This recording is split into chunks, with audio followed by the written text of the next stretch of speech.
everybody, and welcome back to another episode of The Male Perspective. I am your host, Lana Reid, and today, I have a fellow person in the industry here, entertainment, celebrity interviewer, author, podcaster, the Jay Snipes. Yes, I said the Jay Snipes. Before the interview, he told me people call him Jay Money, but give us some time. Give me a few months. I'll start calling you that too. But Jay Snipes, welcome to the show. Thank you for hanging out with me. Y'all don't know the backstory, but he was so patient with me, and I appreciate him for that. But thank you, and welcome to the show today. Thank you. Hey, I appreciate you having me. Definitely. Now, where am I speaking to you from? Atlanta, the A. All right. Know, that's the city of us. Yeah. Yes, it is. Beautiful place. Yes, it is. Now, I mentioned in the opening, you are an author. You have a book out recently that has just recently dropped. There's another book that you've written beforehand. We're going to talk about that later too. But you have a new book out called Generation Motivation, Minutes of Motivation.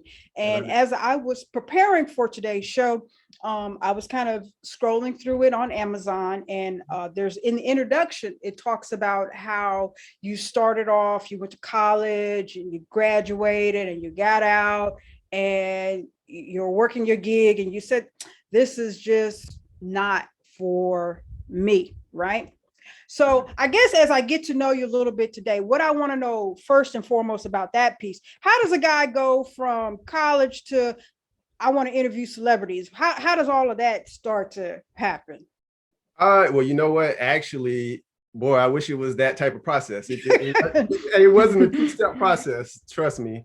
And I didn't necessarily, once I graduated, it was more so, just, I kind of felt like I was lost in a sense because, like you said in my introduction to the book, it's more or less like, it's set up for you to go to school, get good grades, go to college, get a good job, get married, have kids, get a house, work, retire. And so, the job that I was working at when I first graduated, it just kind of threw a monkey wrench in things because,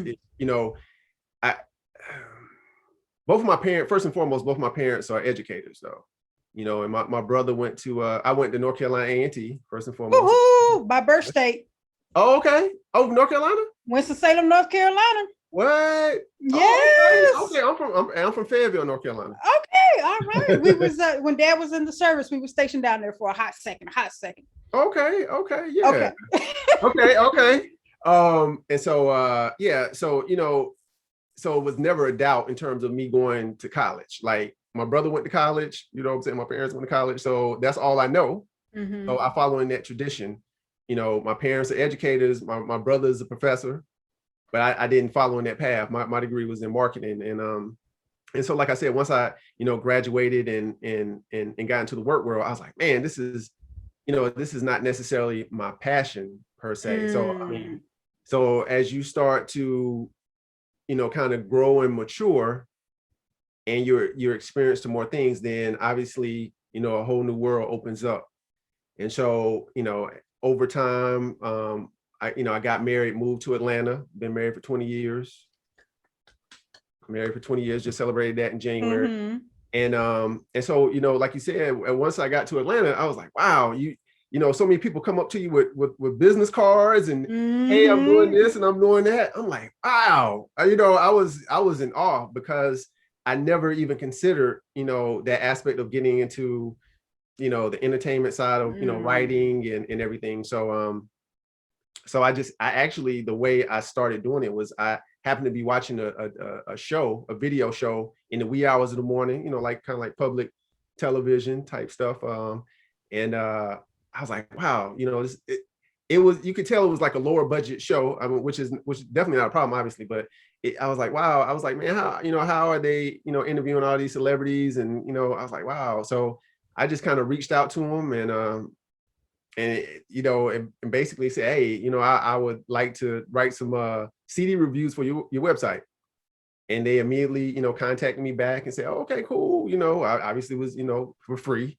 It was Gotta start somewhere. No, exactly. No low pay.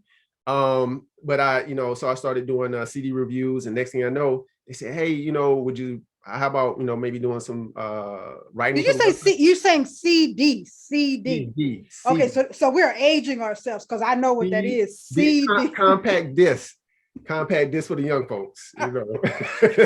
Something you actually have to load in. It's round. You have to load it in. So I was doing, so I started doing reviews, and next thing you know, I was doing interviews for the website, and then they had me do a few interviews for the television show, and unfortunately, the show didn't last. I kind of got in on the tail end, but that was what helped to kind of get me started. Back in the day, good start. It reminds me of those shows we used to watch, and I'm really gonna we used to watch Donnie Simpson late at night. Right, exactly. On BT. Yes. Yeah, of course. Yeah, late at night. Yeah, yeah. That's cool. That's like cool. A Quiet Storm type thing. Yeah. Now we really tell them how old we are. Right. But now that you've had these years in the of entertainment industry, access, interviews, kind of seeing how they move firsthand, you've seen success. Yes. My question to you, and it comes from the book. Yes. What in your years of observing all of these celebrities, what are some factors that stick out to you as to what is it that these people have in them that makes them successful? Wow. You know what? I think one of the common denominators is just that self-confidence. I mean, because if you think about it, like the different backgrounds, a success doesn't necessarily follow socioeconomic backgrounds. You can come from any background and be successful, but it's all about a mindset.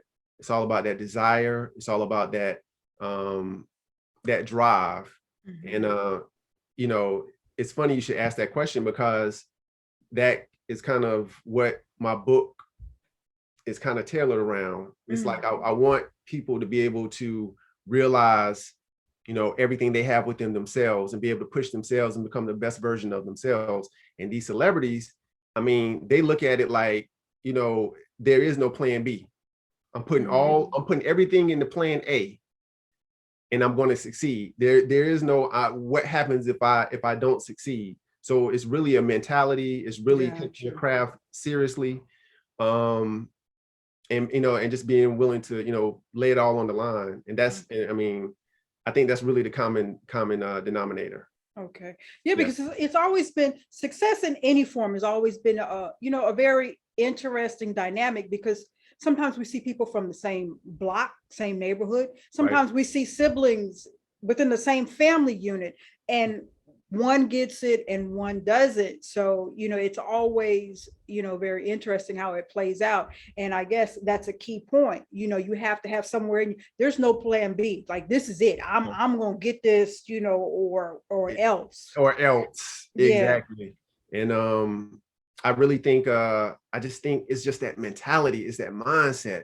A lot of times we don't necessarily put forth, I mean, I'm speaking in generalities, but a lot of people don't put forth that, the best effort until their back is against the wall. Like, hold on. I'm about to get kicked out. You know what? Let me go find 2 or 3 jobs. Yeah. What I'm saying? But that's, I mean, and that's the truth. But if we had that mentality going into it, like, hey, let me put 150% in. I'm not gonna put 100% in. I'm gonna put 150% in and see what happens, see where it takes me. And I just think, I think a lot of these, celebrities and athletes and everything, they live and breathe whatever their craft is. They study it, especially like with the hip hop artists. I'm a big hip hop fan. A lot of, hip hop artists, you might think somebody just walks in and they're gonna write a few lines down and just rhyme them. And behind the scenes, the rhymes might be simple, especially some of the stuff on the airways now. But if you actually saw the process behind the scenes, all the time, all the talent shows, you know, all the, Yes. you know what I'm saying? So it's you know, it's a lot more Michael. detail, a lot more into it. Yeah, I think and once again, let me date myself. When Tupac died and Yes. they started to unveil the library of music that he had that hadn't even hit the airwaves yet, let you know how hard that brother was working, you know, and people don't see that. People don't see that. And that's the thing I struggle with a lot of the younger generation, because they want everything fast, they want everything quick, and I got options. And well, if you don't put all your effort into this, you're gonna have no options, period, because nothing is going to be fruitful, you know. Exactly. This is so true. I'm gonna date myself. I actually saw Pac perform too. I saw Pac perform my first homecoming at A&T. He was Okay. yeah, he was on the undercard. It was headliner was Ice Cube. So it was Ice Cube, Okay. Yo-Yo. You know I'm in Cali, so I that's know my you're in crew. Cali. I know you. I was waiting for you to throw the dub up. I was waiting for you to throw the dub up. No, I got to be classy with it. But Oh, yeah, okay. yeah, Okay. but no, yeah, the West Coast hip hop, that's my thing, you Well, I'm know. But sure. I'm sure. oh yeah, Yeah. that's cool. Yeah, Tupac. And like I said, you know, even with today's all of these music shows, you know, The Voice or whatever, it gives people the impression that you don't have to put the work in behind it, and you don't understand. A lot of these celebrities, they've been grinding at it 10-15 years, but you see these shows like American Idol and the Voice, where you just think you get this quick 8-week makeover and you're gonna have a contract. Right, exactly. It does not work that way. Trust me. Trust me. Matter of fact, to piggyback off that point, in the introduction of the book, like I interviewed Rick Ross. And so I interviewed Rick Ross, and this was 15 plus years ago. And so he was just about to drop like his first single, Hustling. He just got signed to, you know, the Def Jam. The song hadn't even dropped yet. It was like a meet and greet. We got to interview him and just kind of talking to him. And like you said, he actually told me at that time, he'd been in the industry for 10 years. So it took him 10 years to get to that point for his first single to drop. Now, obviously we see where he is now. Yes. But you have to lay that foundation. I mean, social media makes it seem as though, yes, instant gratification. We want instant gratification. If you don't get the likes, if you don't get the love, if you don't get the follows, you know, then it's like I'm doing something wrong. I need to change instead of just continuing to grind. It's a grind. You have to put in that work. You have to put in that work. Now, Yes. I want to stick with the music industry theme for a minute. Sometimes in the music industry, we see these phenomenons. We call them one-hit wonders. Right. It also plays out maybe like the equivalent would be that guy at the coffee shop who scored the touchdown in high school, and now he's 60 and he's still talking about, you know, that touchdown that he scored back in the day. Right. So sometimes people get success, but then they get stuck. There's no resilience. They don't know how to, you know, keep that momentum going. Yes. Because I'm pretty sure you've viewed some people that we don't even hear about anymore. True. How do people, why don't people maintain resilience, or how do people get unstuck or something like that?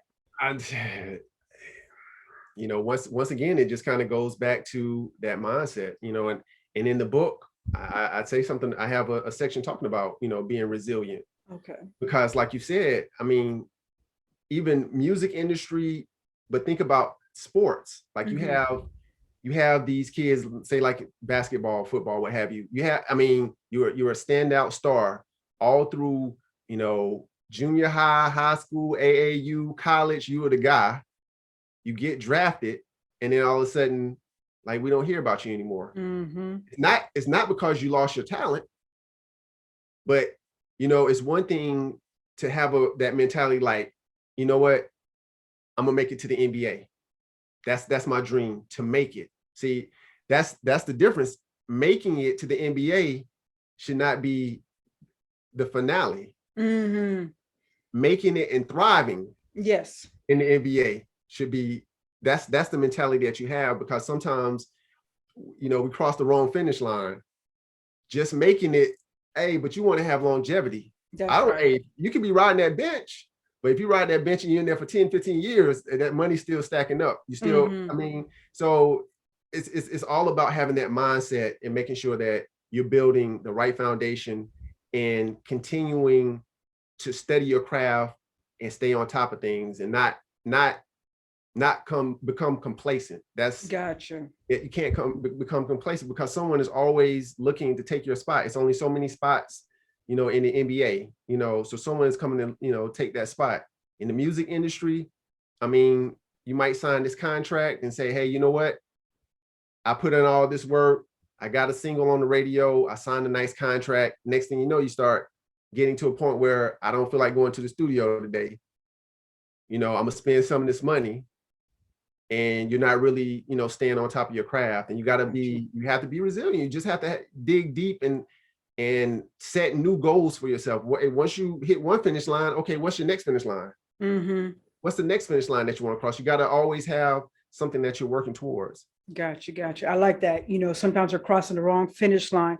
And I think a lot of people look at celebrities and, they just see one element of them. Like you might look at LeBron and just see a basketball player. You might look at Rick Ross and just see a hip hop artist, but you don't know Rick Ross, excuse me, he owns a restaurant franchise, Wingstop. LeBron is a businessman. So once you cross this finish line, I have to cross more finish lines for my brand. I'm building a brand here. I'm not just playing basketball. I'm not just, cutting albums and stuff like that. I have to keep on going. I have to keep on evolving. And I think that's probably part of the problem of getting stuck is you kind of like, I've gotten here, I've arrived, and I think I'm going to stay right here, but that's not it. It's not it. That's not it. That's not it. Once you stay complacent, you're actually when you stay complacent and you think, okay, everyone else is going to stay complacent and we're going to stay on the same level. No, you're doing this right here. Just like you're saying, you're falling. You're falling, because you just have to, continue to have those goals. Like, hey, Rick Ross has what? Checkers, Wingstop. Yeah, Wingstop. I think it's in one of his raps, right? Lemon pepper or something like that. Right. Hey, Wingstop, I stop all of that stuff now. Hey, record labels, making appearances in movies and all kinds of stuff. So you have to be able to, diversify your portfolio to. You're not gonna be like LeBron's not gonna be able to, play basketball forever. I mean, so he has to make sure he's making sound business choices, and he's looking, towards his future. Let me start making some movies here. I still have my shoes here. So it's it's just all about continuing to grind. That's what it all about. You and I are from the same state, North Carolina. And one of the pet peeves I have when I go home is, sports is really, really pounded into us from a young age. You got to play ball. But I think also we should also try to diversify the kids. Like you got to play ball and maybe you want to start this business and you want to, because you got to do something else. Exactly. Hey, there's nothing wrong with having a dream. There's nothing wrong with having a dream. Always dream. But you also have to be a realist as well. Hey, I mean, you can have all the talent in the world and get injured. And then what happens? So it's not necessarily saying that, you're not putting your all into it because you have your plan in place in terms of, I want to have my education. I want to be able to do other things as well. So it's just all about being smart and, be diligent and put your all into it. But also, you have to be smart. I mean, so be smart. Well, they don't, unfortunately, we don't all get that home training of being smart about, playing chess, not checkers. I think that's what it is, so that's why we have the book, Generation Motivation. I'm gonna go ahead and put, there you go. Generation Motivation. And let me go ahead and put, because I was nosy, I did my woman thing. I was nosy. Okay. Let's give credit to the photographer for the cover. Who took the picture? Who took the picture for the cover? Hey, my wife. My wife took that picture. My wife took that picture for the cover. Yes, she did. And trust me. Like once again, we see this cover, and we see like, okay, he probably just sat down and took one picture. It was one take, you know, good and well, it took 50 pictures. 50 pictures to get to this one. Trust. And I got to the, I was like, wow, are you sure? I need to take another one. You're not, because she, hey, it's more about what she wants and pleasing her with the cover than for me, which I love about her. I love about her because she only has the best, you know, in my opinion. Your interest in My heart. best That's interest in your heart. best interest in heart. That Yes. is truly your significant other. Yes. I'm not gonna put my man out there any old kind of way. We got to have the best picture. Right. Hey, had the best picture. That's right. So how long has the book been out? It actually came out in, don't give me the line. Let me see when in August. I want to say April. This year? Yes, I'm sorry, April of this year. So you were one of the people who jumped on the bandwagon and said, I'm gonna be COVID productive. I'm gonna make some stuff happen during COVID, huh? Yeah, hey, most definitely. You know what? The funny thing about it, the reason behind me writing the book, like, you know, I was, you know, kind of doing my podcast thing and, you know, and I jumped off social media for about eight months. I was never really big into social media, kind of to begin with. But, you know, obviously, hey, when you're doing podcasts, when you're trying to write, when you're trying to make, you know, connections and networks, social media is definitely a necessity these days. I'm finding out. So, but I jumped off for 8 months to write the book. I started writing the book in July of last year. And you know, obviously, so many things were going on in the world. I mean, COVID and, you know, mass shootings and layoffs and, I mean, evictions. I mean, just all kinds of stuff. Everything was happening. The elections, you know, the protests. I had a friend that passed away from cancer. You know, early 30s. Yes, he battled with cancer for 3 years. And actually in the book, I dedicated the book to him as well. But it was just, you know, I just sat back because, you know, as you continue to look at everything that's, you know, that was going on in the news, and I was just like, man, somehow I have to make a difference.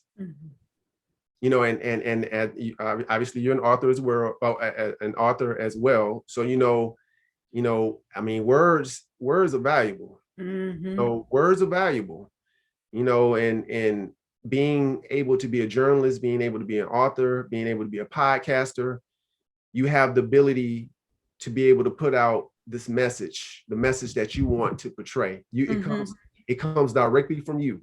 These are your words. And that's the beauty of, you know, being able to have a platform like this with the podcast, being able to have a platform, you know, in terms of being able to write. And I just felt like, you know, I need to do more.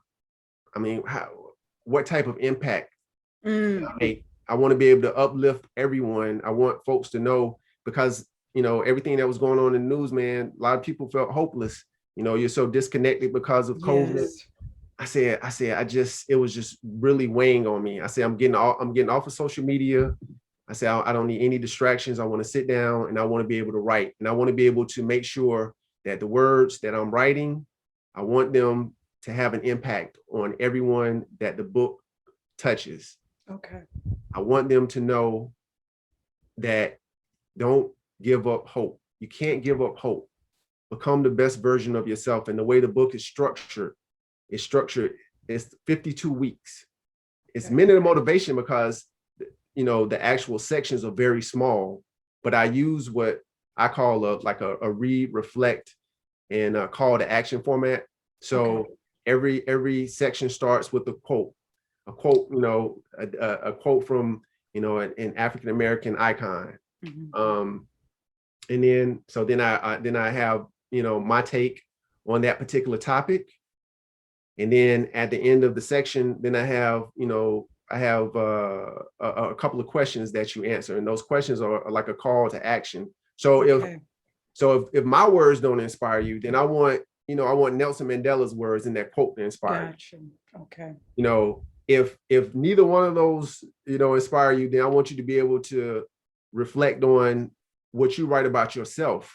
in terms of this particular topic. I'm asking of you, you know, how do you fit, where do you fit into this particular topic? And then I have a call to action. So if the topic was about, you know, hope, you know, not giving up hope. So I'll have my quote, I'll give my spiel, and then I might come down to the end and ask, has there ever been a time that you've given up hope? Right. So I asked a couple of questions of you, and then the call to action is, I want you to reach out to a friend that you know is going through something and let them know, hey, don't give up hope. So I do that for every section. And I don't want, you know, I was trying to think of, you know, people that love to read and people that hate to read. That's why I made it short. I made it short. If you can get on the phone and go to your favorite hip hop website and look up, stay on there for 10 minutes, you can pick up the book, you know, for 3 minutes in 1 week. Just like when you go to church, the pastor may go over one scripture, but he wants you to work on it the entire week and then come back and get some more, you know, that next week. And so that was that was my take on it. And I felt like after 52 weeks of trying to become the best version of yourself in each topic, I mean, you have a journal here in hand, you're able to look back and say, wow, this is where I started and this is where I am. Gotcha. I like that. You know, so if I'm hearing right, this is not a book where a person just reads. They got homework to do. Oh, they have homework. Oh, okay. Oh, they have homework. They have homework. No. I come from an educated family. Oh no, right. We got homework. We have homework. We have and that's the only way, because you know. He said, my mom and dad were teachers. Yeah, we have home. I'm not gonna grade the homework, and you got to grade it yourself. But you'll know after the end of 52 weeks, once you look back and reflect on everything and say, wow, you know what, I was able to, you know, really work on some things I had weaknesses in my life, and I was able to strengthen those particular areas. Hey, and I'm the best version of myself, and hopefully you'll be able to pass on, you know, the same information to everyone that you come in contact with. And I mean, I'm just trying to make a better world, one book at a time, one person at a time. Awesome. That's awesome. I love it. Now, this will be your legacy. Yes. Part of your legacy.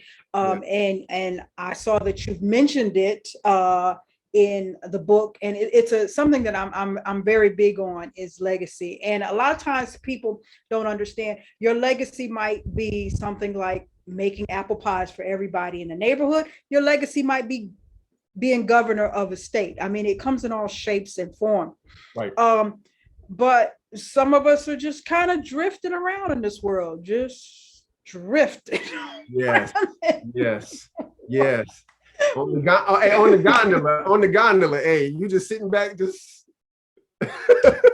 and wherever it takes you, that's where I end up, you know. I just look at it, but okay, let me remove Lana for a minute. So if you had to have a conversation with somebody just kind of floating around, and Jay, I don't really know what I'm here for. What would the chat be? What would the tap on the shoulder be like? Like, you're here for something. You need to do something here. Exactly. Tap on the shoulder would be. It's funny you asked that, because that's one of the questions I actually ask in my interviews.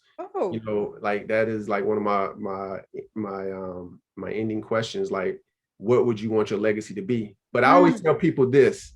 I said, every day and every decision that you make, that is a building block in your legacy. Now, whether you do it by, with purpose and intent, or whether you do it by default, your legacy is being built. So you have to think of it this way. So if something happened to me today, heaven forbid, like how are people, how are they going to reflect on, what you've done in your lifetime? Mm-hmm. And like you said, I mean, everything it's not all about, hey, I'm gonna be famous, I'm gonna be rich, I'm gonna do X, Y, Z, because everyone has a platform, whether it's grand or small. So it's all about how you use your platform, whether you're, doing something, like you said, in the neighborhood, whether you're doing it in community, whether you're doing it in your country, whether you're doing it in your household, with your family. I mean, that's legacy. So you have to take that seriously, man. you have to take that seriously. And you know, we all are here for a purpose. That's right. And the sooner you're able to find what your purpose is and be able to put your all into it, I'm telling you, I mean, your world would change. I wish you know, I knew that I wanted to be an author, say when I was in elementary school. I would, you know, I like to draw. You know, I wasn't really big on doing a whole lot of writing at that time, but you know, if I would have known back then, if I was like a Venus and Serena and knew what I wanted to do at that time, or Simone Biles or anybody like that, I was like, wow, how much further could I be? Ahead, yeah. Yeah, but at the same time, once I recognized it, I said, I'm gonna go full force. And you can't make up for lost time, but hey, you can continue building where you are right now and put forth all the effort that you possibly can at that time. That's right. I love it. I love it. And this is not your first book. This is not. This is my second book. The first book is? It's actually it's a children's book. It's called. I know it's backwards. I'm sure in there. No, that is fine. It's All Play, Not Today. And this is actually it's the first book I wrote, and this one is based on my kids. Yeah, you know, being able to kind of sit down and read stories to the kids. I mean, they were like 7 and 4 at that time. And to be able to see the expressions on their faces, you know, when you're able to read these stories, because they're so interested, they're, you know, I mean, their minds are going like, wow, what's going to happen in the story? What's the next, you know, what's the next thing? You see the eyes light up when you, and all about how the delivery, you know, how, you know, school teachers read it and wow, and you know, this and that, and make a, you know, a big to do about, you know, certain stories. So I was like, wow, how cool will it be for my kids to be able to see themselves in a story? Gotcha. How cool will it be for them to know that anything is possible? Hey, I'm your father.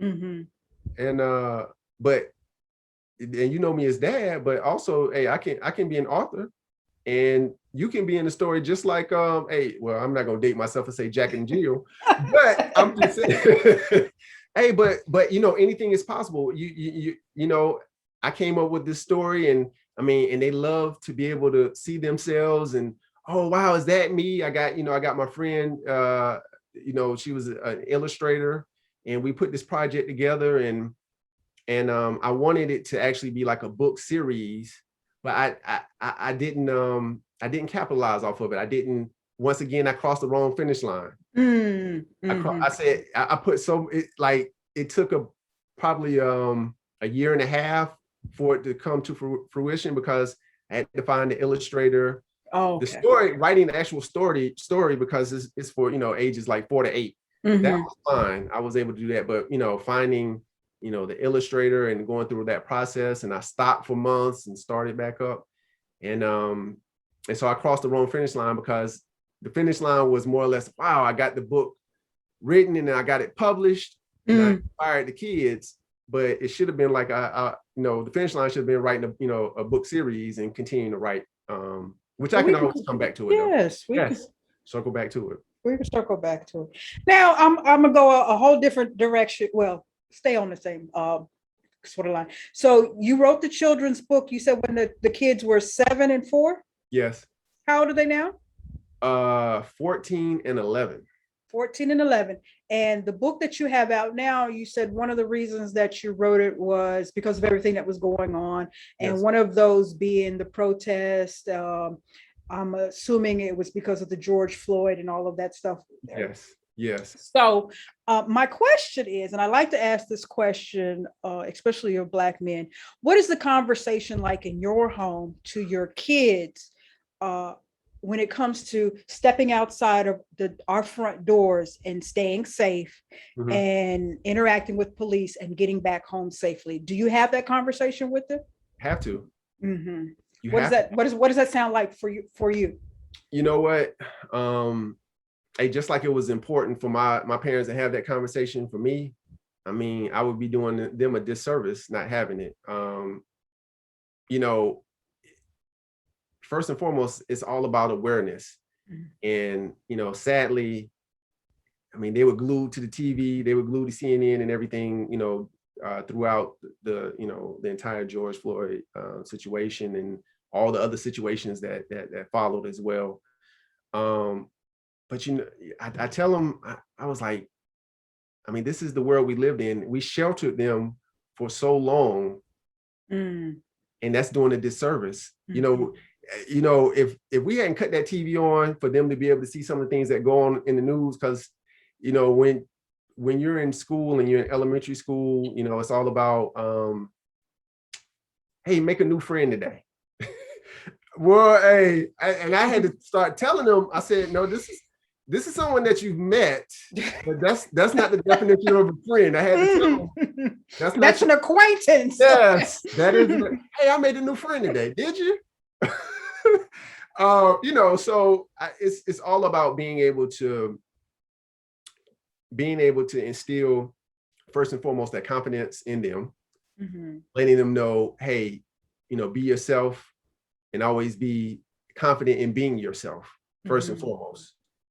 Interaction in terms of with the police and situations like that. Thankfully, they're not driving right now, but obviously that doesn't necessarily mean anything, because there are other scenarios where they could possibly, you know, come in contact with them. I just tell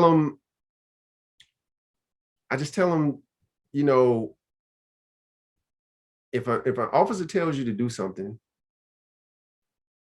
then you heed that at that time, because first and foremost, especially if we're not there with you, it's all about you getting home safely. We can dig into everything else once you get home safely. So be respectful. You know, if they ask you to do something, do it. We'll deal with it when you get home. When you get home. But it's important for you to get home. We can't be there with you at all times. As much as I want to be with the kids at all times, I'm one of those overprotective ones of my son and my daughter. I'm overprotective. They know I love them, because I cover them like this.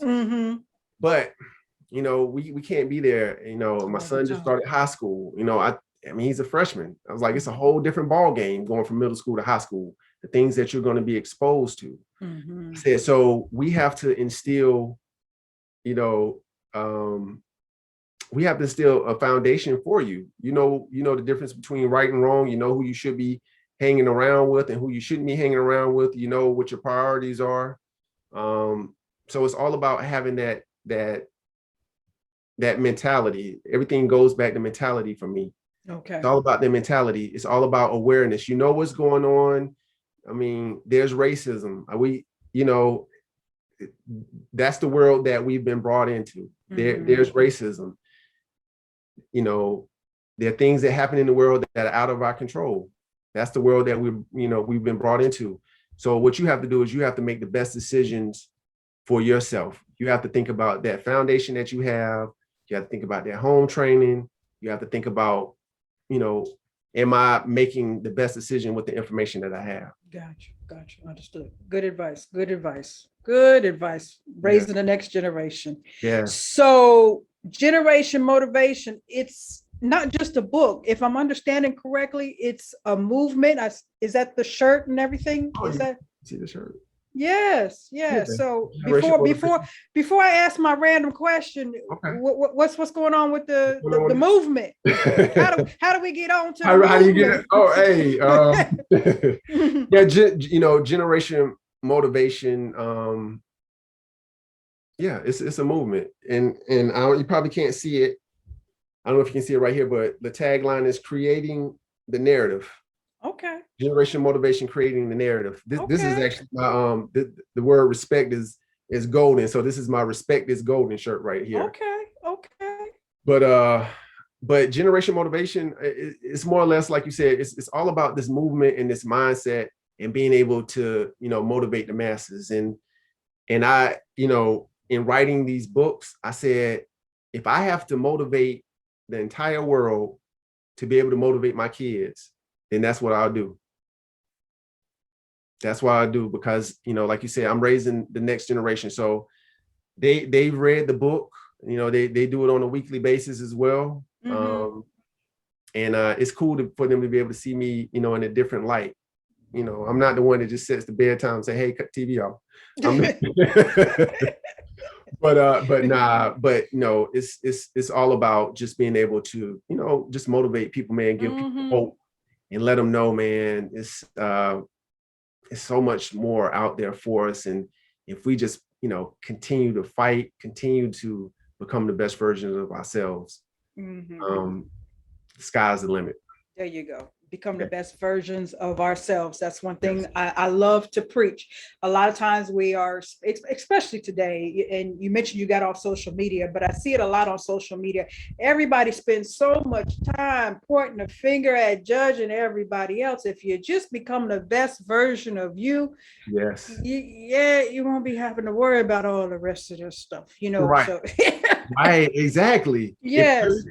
Like you said, it's just, that's the mentality. If everyone is trying to, you know, trying to be the most empathetic they can be, you know, if everyone is trying to, you know, be the that encouragement that the you know, that their friend needs at that time, you know, if everyone can be, you know, the best motivator that they can be, it's like if we all had that mindset of just trying to be the best, you know, then, I mean, hopefully everything else will fall into place. Everything else will fall into place. Else will fall. Everything will fall into place. Awesome. Well, before we go on for the next 4 hours, let me go ahead, you know, because North Kakalaki to North Kakalaki, you know, we can sit on the porch with some sweet tea and talk for a while. They don't know about Kakalak like that. They don't know about that. We sure would. we can sit on the porch with some sweet tea for a long while. Right. Exactly. Yeah. So let me go ahead. Let's see what we got. Okay, should you put on your socks first or your pants? Oh, you gotta put those pants on. But don't they get wrinkled though when you gotta bend over and put the socks? Nah. And you gotta put those pants on, and you can step out the house without. You can have your shoes on and no socks. You gotta have those pants on. Okay, he said, put the pants on. Put the pants on. All right, Jay Snipes. Yes. Go ahead and tell us how we pick up the book, how we connect with you, how we join the movement. Can we get a t-shirt? Oh, coming soon. Oh, okay. Well, we stay tuned for the coming soon. So just tell us how we connect with you. Okay. The book is on Amazon. Once again, well, actually both books are on Amazon. Generation Motivation, Minutes of Motivation, and All Play Not Today. You can definitely go there to find those. Actually you can go to I have a website as well. Everything is geared right now towards the book, but it's generationmotivation.com, so you can actually go there, and I'll be updating that soon with some of the other projects that I'm working on. Have the podcast, Generation Motivation, the podcast is actually on Spotify and Anchor and Google Podcasts, and you know, some other places as well. And then how often do you drop a new episode? I just started back. You know, I took time off to kind of write the book and get re-immersed into the social media world, and so I've been I'm working on my 4th episode, so I do it weekly. I know you celebrated 100 episodes. I saw that. Oh yes, 100 conversations and talking to you fellas. Yes. Wow, hey, that's awesome. That is beautiful. That's a beautiful thing. Thank you. Instagram. I'm sure Jay Money. Oh my gosh, it's not nice with that pen. Is my, I don't know, is it my handle? I don't know what I'm supposed to call it. Yeah, nice with that pen. I'll put it all down in the description though. Jay Money. but you know what? The funny thing about that Jay Money story is, and I'm dating myself as well. Hey, it was a friend in school that let me see. I think New Jack City came out in like what? Early 90s, and so instead of G Money, he said he called me J Money. It just stuck. Classic stuff. Classic stuff. It's a good stuff. It's good to be named after. It's good. Yes. It's good. Well, dear, I have enjoyed myself with my fellow North Carolina, my North Carolinian. Yes. I wish you and the wife should get 10% off of each book sold for taking a picture, right? Oh, right. You know what? No, I give it 25%. There you go. 25%. There you go. Hey, it's 4 of us in the household. Everybody gets 25%. One win is a win for everybody. Trust. There you go. Well, I wish you nothing but success. Keep on doing what you're doing. I mean, it's just so important. People need to understand legacy. They need to understand they are here for something. Not be so self-absorbed. The whole world needs you to give what you are here for. So just keep on putting that message out there. Keep on doing what you're doing. And North Carolina. I am proud of you. Tar Heel Blue, I'm proud of you. Keep on doing your thing. Thank you. I really appreciate it. And before I go, I definitely want to say I really appreciate you taking the time to give me a platform to be able to share this story. And it's a beautiful thing that you're doing as well. Hey, I mean, sharing your platform with others, that's you're setting the foundation and you're allowing males to be able to come out here and kind of change the perception. So that's beautiful. I definitely appreciate you. That's my goal. I just want y'all are awesome, and I want the world to see that y'all are awesome. So I'm gonna do my part. My part. I really appreciate that. Awesome. Well, that's all for this week's episode of The Male Perspective. I'm your host, Lana Reid, and I will see everybody next time.